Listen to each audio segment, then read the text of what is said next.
मेरी बहनें, मेरी बेटियां अस्पतालों में तड़प रही हैं।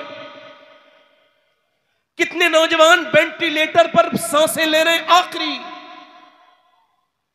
और वो कह रहे हैं डॉक्टर साहब मुझे ठीक कर दो ताकि मैं अपने रब के सामने झुक सकूं।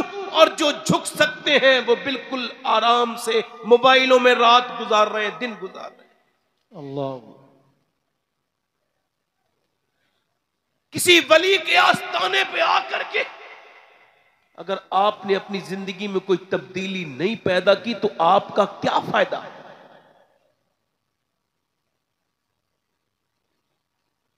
मां रो रही है, बच्चे रो रहे हैं। 5 अक्टूबर को हैदराबाद में मैं था तो बोले वो एक ख्वाजा भाई आपसे मुलाकात करना चाहते हैं। मैं गया तो मर्सिडीज गाड़ी उनके बाहर खड़ी है, बेहतरीन बंगला हैदराबाद जैसे शहर में, करोड़पति आदमी, मैं तो जानता नहीं उससे भी ज्यादा पैसा होगा। मगर जब मैं अंदर गया तो वो मेरे करीब आने से बच रहा था। मैंने कहा हाथ मिलाइए, बोले नहीं। मैंने कहा आइए ना भाई। तो जब मैंने उससे हाथ मिलाया मुझे ताफुन महसूस हुआ, सड़ान जैसे कोई चीज सड़ रही है। तो उसके चेहरे पर एक रुई लगी थी और वो पीछे हट गया। मैंने पूछा क्या हुआ? रो के कहने लगा मैं इस बार रमजान में मेरे एक जीभ में छाला निकला था। तो फिर मैंने जब डॉक्टर से चेक कराया तो उसने कहा ये तुम्हारे कैंसर का छाला है। कहता मुझे 22 साल हो गए थे गुटखा खाते हुए और आज मेरे बच्चे रातों को रोते हैं, मैं अपने बच्चों को देख के रोता हूँ। मुझे अपनी बीबी 42 साल की उम्र में विधवा नजर आने लगी और जो दर्द मुझ पे गुजरा है कहते मेरे किसी दुश्मन पे, मगर अल्लाह का शुक्र भी अदा करता हूँ कि मौत से पहले मुझे ये अल्लाह ने अपने करम से ये आगाह तो हो गया मैं कि मुझे मरना है।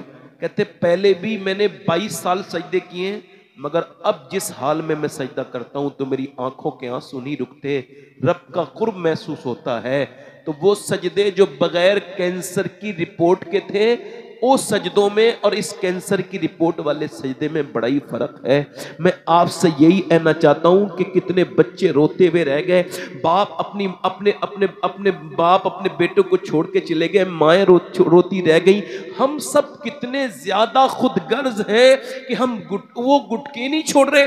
हम लोग ये समझ नहीं पा रहे कि हमारे करीब है मौत। ओ मेरे भाइयों, मेरे दोस्तों, ये जिंदगी को समझो। मेरे आका फरमाते हर नमाज को आखिरी समझ लो, और मेरे गौसुल आजम फरमाते अगर तुम ऐसा नहीं समझोगे हर नमाज को आखिरी तो जिंदगी में ठोंगे मारोगे मगर नमाज का लुत्फ नहीं मिलेगा। तो ये तकरीर मेरी आखिरी हो सकती है ना? तो यूं भी तो हो सकता है इस महफिल में कोई ऐसा आदमी बैठा हो जो आखिरी बार तकरीर सुन रहा हो, फिर वो कब्र में चला जाए तो उसका हिसाब फिर मुझसे भी तो लिया जाएगा ना। ये कोई मजाक तो नहीं मिंबर, ये जलसे मजाक नहीं, ये हुजूर का मिंबर है। सबसे पहले हिसाब हम लोगों को देना पड़ेगा। मैं तभी तो कह रहा हूं मेरे भाई, जानवर के भी बच्चे हैं, इंसान के भी बच्चे हैं, मगर इंसान चाहता है, मुसलमान ये चाहता है मेरा बच्चा भी वैसे ही मुसलमान बने जैसे मेरे बाप दादा मुसलमान और मैं मुसलमान। मगर आने वाला दौर जितना सख्त है उसका आप कभी अंदाजा भी नहीं कर सकते। मैं जो बता रहा हूं, ये जो आप इंग्लिश स्कूलों की बवाल देख रहे हैं, ये इंग्लिश स्कूल नहीं है, बल्कि मेरे और आपके ईमान के कातिल हैं। आपको बुरी लगे मेरी बात, मुझे कोई फर्क नहीं पड़ता। मुझे सिर्फ दीन चाहिए, और दीन महफूज हो गया तो फिर दुनिया भी ले सकता हूं। वाह वाह वाह वाह। जब 3 साल 3.5 साल का बच्चे को जाकर के उसकी मां ना संभाले, जब उसका डायपर भी वो इस स्कूल में जाके बने, और जब छोटे छोटे बच्चे 4-5 साल के बच्चे जब जाकर के गैर मुस्लिमों के स्कूलों में और जाकर के हाथ जोड़ने लगे और जाकर के उनके माज़अल्लाह उनके मजहब की तरफ जाने लगे, ये तालीम है? ये जिहालत से बदतर तालीम है। तालीम बेहतरीन ये है कि अल्लाह एक है, उसके सिवा कोई माबूद नहीं है, वही इबादत के लायक है, मोहम्मद अल्लाह के रसूल हैं। ये सबसे पहली तालीम है जो हमें अपने बच्चों को देनी चाहिए थी, मगर ये ना देकर इधर उधर पहुंचा दिया। इसी वजह से आने वाली नस्लें खतरे में हैं। इको कम करे भाई।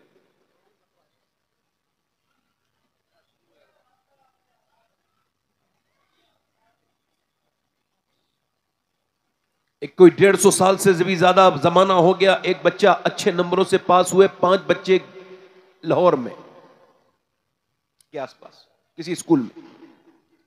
इतने बेहतरीन नंबर आए बच्चों के कि मैनेजमेंट ने उन 5 टॉपर को जमा किया और कहा हम पढ़ाएंगे, क्योंकि गरीबों के बच्चे थे। क्या बात है भाई थोड़ा सा इसका इको और कम करें, मैं आपसे कह रहा हूं आवाज थोड़ा सादा करें इसकी, बस ऐसे करें। मैंने कोई शोर शराबा नहीं करना है, बात समझ में आनी चाहिए बस। ए भाई, आप लोग में जितने लोग सुनने में दिलचस्पी रखते हैं वो सीधे खड़े रहें, बाकी आप लोगों से गुजारिश करता हूं फिर भी सुने, आराम से सुने। गरीबों के बच्चों के नंबर, तो मैनेजमेंट ने कहा भाई होनहार बच्चे हैं, होनहार बच्चे हैं, ये बच्चे हम इनको पढ़ाएंगे, कौम का सरमाया है। तो क्या बनना चाहते हैं? 5 बच्चों में पूछा जा रहा है तुम क्या बनना चाहते हो बेटे? एक बच्चे ने कहा मैं डॉक्टर बनना चाहता हूं। एक ने कहा विशेष बताओ, कि मैं इंजीनियर बनना चाहता हूं।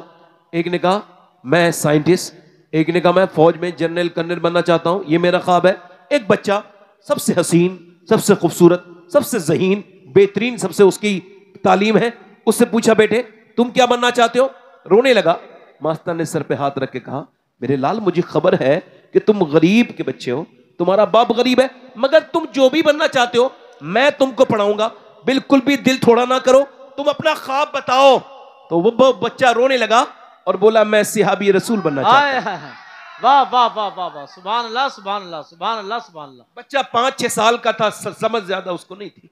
हाय हाय। मास्टर ने कहा सियाबी तो वो होता है बेटे जो हुजूर के जमाने में पैदा होकर ईमान पे रुखसत हो जाए, ईमान लाए। क्या बात। कह लगे मास्टर साहब ये मुझे नहीं खबर, मगर मेरी माँ रात को मेरी बहनों को सुना देना ये बात। वाह। जब रात को और औरतें अपने बच्चों को पंजाब की जाहिलों की लोरियां सुनाती है, मेरी माँ गीते सुनाती हैं और औरतें गाने सुनाती हैं बच्चों को, मेरी माँ कभी ये मुझे बेहुदा चीजें नहीं सुनाती। जब से मुझे हल्का हल्का होश आया है, मेरी माँ ने मुझे कभी अबू बकर सिद्दीक की बातें बताई हैं, कभी उमर फारूक आजम की बातें बताई हैं, कभी उस्मान जुन्नुरैन की बातें बताई हैं, कभी उसने हैदर कर्रार मौला अली की बातें बताई हैं। कभी वो बताती है बेटे इस्लाम बड़ी तकलीफों से फैला है, मेरे बेटे इस्लाम को ना भूल जाना। मेरी माँ बताती है बिलाल थे, उनके सीने पे पत्थर भी रखे जाते थे, उनको उनको उनको अंगारों पे लिटाला भी जाता था। और एक बात और भी कहती है मेरी माँ मास्टर साहब का, क्या कहती है का, वो ये कहती है कि सिहाबी वो होता है जिससे हुजूर बहुत प्यार करते हैं, लिहाजा मास्टर साहब मुझे ऐसे ही बनाओ जिससे मेरे मदीने वाले सरकार प्यार करने लगे, जिससे मेरे आका प्यार करे। मास्टर ने उस बच्चे की पेशानी को चूमा और बोला मेरे लाल तू सिहाबी नहीं बनेगा मगर आदमी बहुत बड़ा बनेगा। वो बच्चा जब बड़ा हुआ उसको वो आदमी बड़ा बना, उसका नाम डॉक्टर मोहम्मद इकबाल था। उसी ने कहा था कि मोहम्मद से वफा तूने तो हम तेरे हैं, ये जहां चीज है क्या लौह कलम। नारे तकबीर, नारे रिसालत, मसलके आला हजरत, उर्से कंबल पोश। वाह वाह वाह, क्या बात है हजरत, वाह वाह वाह वाह। माओ तेरी माँ ने इतनी बेहतरीन तेरी बुनियाद रखी है मेरे भाई, वाह वाह। अब तू कैसी माँ के साए में पल रहा है ये तो तेरा नसीब है। कोई मॉडर्न बेहुदा बेगैरत बेशरम औरत तो नहीं जिसकी गोद में तू पल रहा है। खड़े होके पेशाब करने वाला जरूर किसी बेगैरत माँ की ही औलाद होता है अक्सर। ये जितने इंस्टाग्राम पे फिल्में ड्रामे देखते हैं इनकी माओ से कसम लेके कसम खाओ, खिलवाओ और पूछो जब ये पेट में थे तो उन्होंने इस फिल्मी दुनिया की फिल्में देखी थी कि नहीं देखी थी।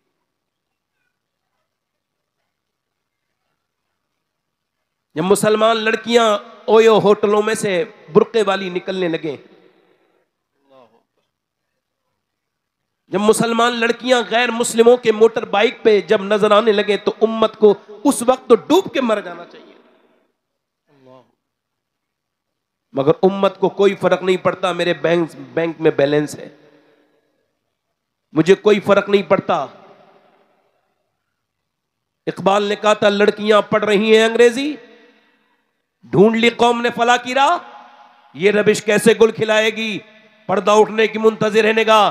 कहते हैं अंग्रेजी पढ़ रही हैं लड़कियां, अब देखना होता क्या हुआ ये कि 10 लाख लड़कियां इस बर्रे सगीर में, इस हिंदुस्तान में 10 साल के अंदर गैर मुस्लिमों के घरों में जा चुकी हैं। अल्लाह।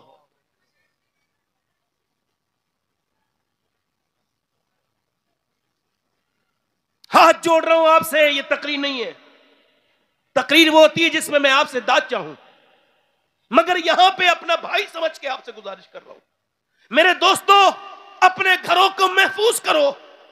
इकबाल कहता है कितना ही खूबसूरत घर बना लो। सुनो, ये सबसे ज्यादा कीमती बात है मेरी पूरी तकरीर की। इकबाल ने कहा कितना ही खूबसूरत घर बना लो, कैसे डेकोरेशन कर लो, जैसे कि आजकल ये टाइल्स है, वो टाइल्स है, ये टाइल्स यहां लगाओ, ये टाइल्स वहां लगाओ, बाथरूम की टाइल्स है, ये किचन की है, ये पत्थर यहां लगेगा, ये सब वाला सोफा सेट यहां लगेगा, ये बेड यहां लगेगा, इस दीवान को यहां सेट करो, ये यहां अच्छा नहीं लगता, ये विंडो यहां अच्छी लगेगी, ये बेहतरीन घर है। इकबाल कहता है कितना ही आलीशान बंगला बना ले, मगर वो घर बर्बाद होकर ही रहेगा जिस घर में हुजूर की बेटी सैयदा फातिमा का जिक्र नहीं होगा। अल्लाहु अकबर, अल्लाहु अकबर। और फिर वो कहता है इस वजह से कि औरत बनी है हया से। सुभान और हया है, घर है औरत से, औरत है हया से, और हया है सैयदा फातिमा से। वाह वाह वाह वाह वाह, सुभान अल्लाह, सुभान अल्लाह। अब जिसकी माएं इंस्टाग्राम पे वीडियो बनाएंगी उसके बच्चे कोई कुरान पढ़ते तो पैदा नहीं होंगे। क्या बात है, वाह। इसी वजह से पहले लोग कहते थे भाई शादी करेंगे तो नानी तक को चेक करेंगे, अब नहीं करते, अब तो बस पैसा होना चाहिए। हाजी जी हज करके आए ये, मगर इतना इनकी नियत खराब है। इस बदतमीज बेगैरत, मैंने ऐसे कितने चोर देखे हैं, अंदर उनके चोर होता है हाजी जी के बैठा हुआ, वो कहते हैं साहब मुझे कुछ नहीं चाहिए, बस 1-1.5 हजार लोग मेरे आएंगे, उनकी और क्या लुटाई करेगा, क्या करेगा बदबख्त। ये जो 1000 लोगों की डिमांड करता है और ये जो कहता है मुझे कार चाहिए, बिल्कुल साफ ये बात कह दिया करो ऐसे लोगों के मुंह पे कि जो खुद कार का शौक करने की औकात नहीं रखता, वो दूसरों से मांगता है, भिखारी है। वाह वाह, क्या बात है, क्या बात। अमीरों की लड़कियां बिगड़ी भी बेगैरत, बेशरम, बेपर्दा, उनके खूब रिश्ते हैं, उनके खूब रिश्ते हैं। थोड़ा सा ट्रेबल बढ़ाओ इसका भाई, थोड़ा सा इसका बेस कम करके ट्रेबल बढ़ाओ, उसका उनके खूब रिश्ते हैं। और इधर हमारी नेक बच्चियां, शरीफ बच्चियां, पर्दे वालियां, रिश्ता नहीं आ रहा है। तुमने अपनी बेटी की शादी की, करो, कयामत के दिन जवाब दे के दिखाना, फिर हम तुमसे कहेंगे अगर अल्लाह ने तौफीक दी तो ऐसी शारी जिन्होंने ऐसी शादियां की हैं, क्या समझ रहे हो ये आसान काम है? ये आसान नहीं था जो तुमने किया।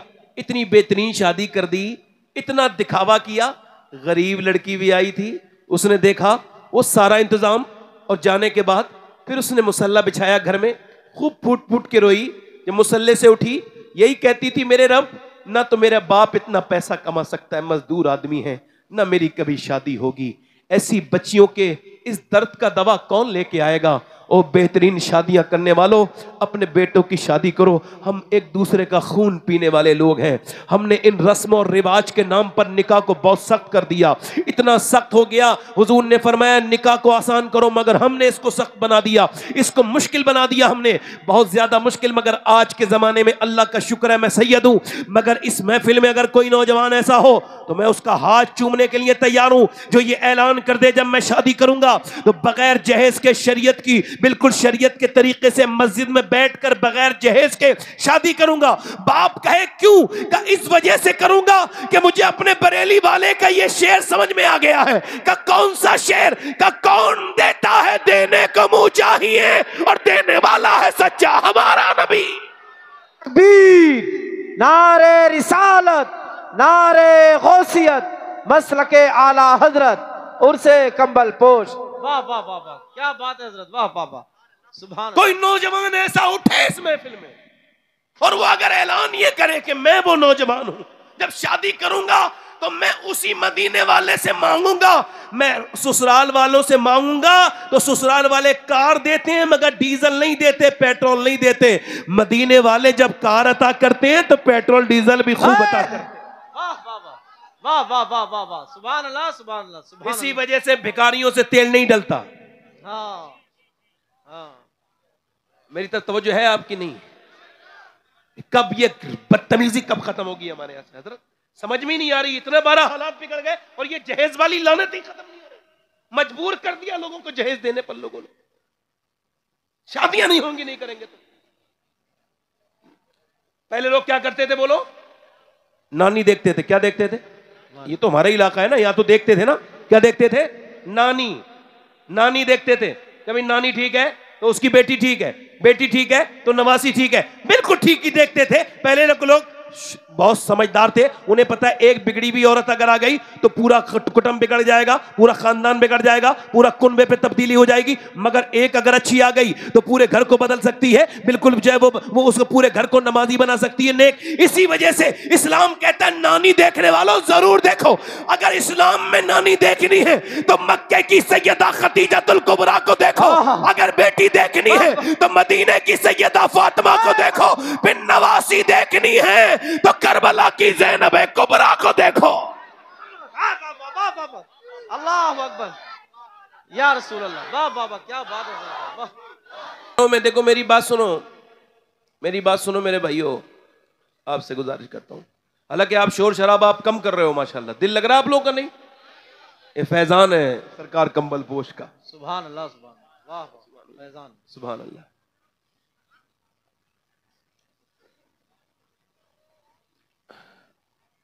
अल्लाह ताला समझ अता फरमाए, दुआ करा करो ऐसे बुजुर्गों के लिए, बुजुर्ग लोग हैं भाई। अब आपसे गुजारिश करें, नीचे तो सर कर लीजिए, मुराक़बे में चले जाइए थोड़ी देर, नीचे नीचे नीचे नीचे, बस दिल लगा के बोलिए सुभान अल्लाह। अच्छा, एक खातून अच्छी आ जाए इसमें कोई शक नहीं है कि घर बदल जाता है, और अगर एक ऐसी आ जाए तो बिगड़ भी जाता है।